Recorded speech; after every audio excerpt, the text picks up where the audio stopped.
Desha që toj diçka lidhur me atë që u tha për qerët dhe për kopshet, sepse është shumë e rëndësishme. Desha të them që problemi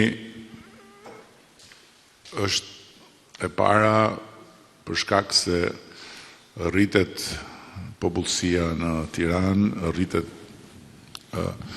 nevoja dhe natyrisht që nevoja rritet më shpejt se sa rriten mundësit. Dhe e dyta tek mundësit, problemi kryesor është çështja e hapësirave pronë shtet. Hapësirat publike janë, thatë ju, por janë private. Ne fatmirësisht më në fund, mbas një përpjekje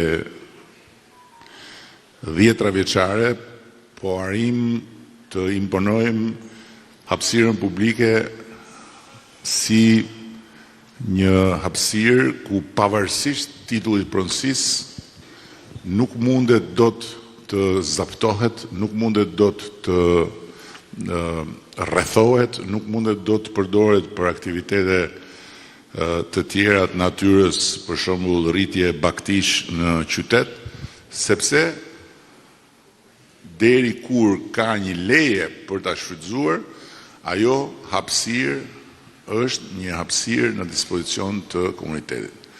E dyta, kemi arritur edhe diçka tjetër që kemi sankcionuar në ligj, që kur bëhet një ndërtim në një pronë, flasim këtu për ndërtim banesash, apartamentesh, nuk flasim për një ndërtim të një shtëpie private. Pra kur bën një ndërtim dhe pronarët bëjnë një marrëveshje me një ndërtues, gjithçka që është rreth ndërtimit nuk është më as e pronarit, as e ndërtuesit. Është e komunitetit. Dhe kështu duhet ishte në fakt prej kohësh, por të dyja këto probleme